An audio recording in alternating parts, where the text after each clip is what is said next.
화제의 드라마 부부의 세계가 최근 종영을 했는데 저도 이제 이혼 전문 변호사로서 늘 이혼 소송 사례를 진행을 하고 있다 보니까요. 좀 언론사라든지 등등에서 관련 인터뷰 요청이 좀 있으셨어요. 근데 제가 이 인터뷰 요청 받았던 거를 다 응하지는 못했는데 그 중에 큰 주제가 뭐냐면 실제 사례를 좀 굉장히 궁금해 하시는 경우가 있었고 또 이럴 때 어떻게 대처해야 되는지 등등 뭐 유의점은 뭔지 많이 궁금해 하시더라고요.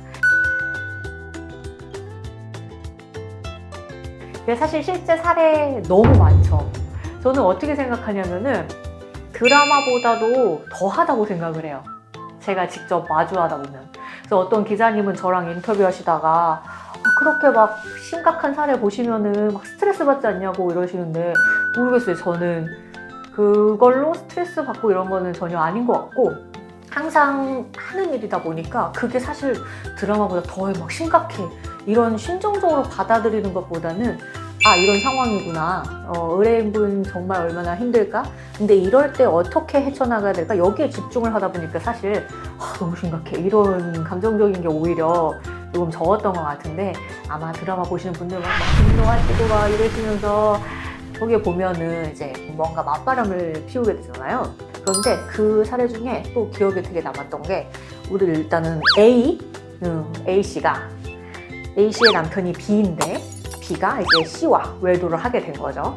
그래서 B에 대해서는 뭐 이혼 소송, 그 다음에 C는 이제 상간녀라고 보통 칭하시는데 상간녀에 대해서는 상간자 소송 해서 피고 1, 피고 2로 이제 소송을 진행하게 됐어요. 이런 경우에 피고 1도 본인이 뭐 이혼 청구가 되든 안 되든 유책 배우자이니까 그래도 본인도 이혼을 전제로 뭐 재산분할이라든지 양육권이라든지 이런 걸 주장하시는 경우가 있단 말이에요. 그러면 하나의 소송에서 피고의 원고에 대한 반소가 제기되는 경우는 사실 꽤 있어요. 이런 소송을 저희가 많이 진행을 하고 있는데 이 사안에서 특이했던 점은 피고 2도 원고에 대해서 반소를 청구한 거예요.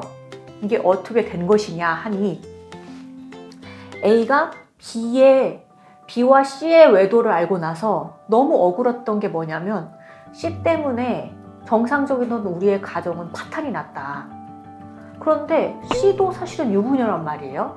C의 남편이 이제 D라고 하면 근데 왠지 D는 아예 모르는 것 같아. 그러면 C 때문에 A와 B의 혼인관계는 완전히 파탄이 나가지고 지금 자녀들도 있는데 이혼소송 진행 중인데 C는 뭔가 나는 이 C의 남편 D에게도 알려야 되겠다 이런 생각을 하시는 경우가 사실 굉장히 많아요. 그래서 A분도 그렇게 하신 거죠. D한테 연락을 해서 이런 사실이 있습니다. 지금 B와 C가 외도를 하게 됐고 나는 심적으로 너무 고통이 크며 이렇게 이혼소송을 하고 상간자 소송을 하게 됐다라고 했죠. 그런데 특이하게도 이제 A와 D가 같은 아픔을 공유하시다 보니까 두 분이 이제 외도의 길로 그러니까 맞바람이 다른 분과의 외도가 아닌 C의 배우자의 외도가 되신 거예요. 그래서 C가 그 증거를 또 확보하게 된 거예요. 막 호텔에 들어갔다 나오시는 영상 뭐 등등을 해서 갑자기 피고 2가 반소를 청구한 거예요. 이런 사례죠. 이런 사례가 많지는 않아요. 그래서 이 경우에 그러면 결론은 어떻게 났는지 우리는 일단은 A를 대리하는 입장이었다 보니까 이 경우에 둘 다 잘못했다고 똑같이 볼 게 아니다. B와 C가 먼저 이제 외도를 하면서 이 가정이 이미 파탄이 났고 A는 그 이후 이제 부수적인 과정에서 뭐 일부 인정할 수밖에는 없지만 그런 경위가 있었다라고 해서 A의 C에 대한 위자료 청구 소송은 1,500만 원 가량이 승소하였고 그 다음에 C의 A에 대한 것은 800만 원 가량, 약 절반 가량이 이제 승소를 했던 사안이 있었죠.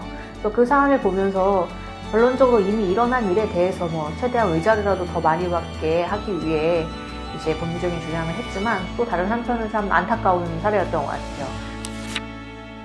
이런 질문도 좀 있으셨어요. 이제 상대방이 잘못을 했으니까 아이를 안 보여주고 싶어하는 그런 게 있잖아요. 뭐 그렇게 될 수 있는 건지. 근데 저희가 일단은 유책성, 부부 사이의 유책성과 아이의 양육권이 일부 영향은 있지만 영향은 있을 수 있어요. 얼마든지. 그래도 또 그 둘을 좀 별개로 봐야 된다. 이게 법원의 입장도 그렇다고 보시면 돼요. 상호 서로 간에 좋은 배우자는 아니었을지라도 또는 한쪽이 심하게 규칙 사유가 있을지라도 아이의 뭐 아빠, 아이의 엄마라는 사실은 변함이 없기 때문에 그래서 그 사이에 있을 아이의 정서적인 배려도 사실 굉장히 중요한 것 같고요.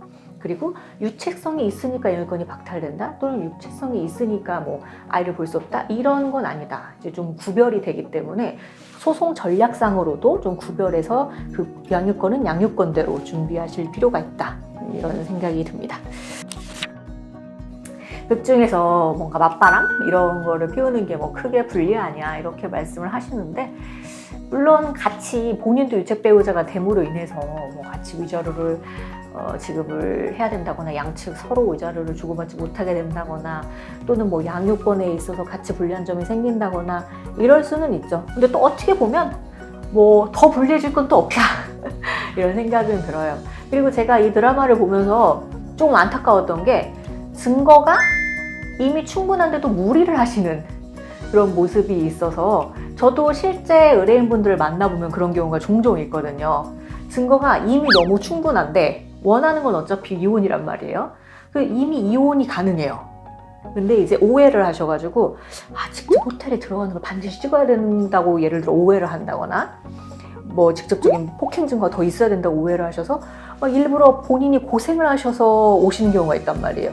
차라리 미리 오셨으면 이미 가능하다고 진단을 내려드렸을 텐데, 또는 반대로 증거가 너무 애매한데 그냥 폭로를 해버려서 추가적인 증거 확보가 어려운 상태로 오신다거나, 그래서 이제 증거 진단도 참 미리 받아보는 게 중요한 것 같다 이런 생각을 또 하게 됩니다.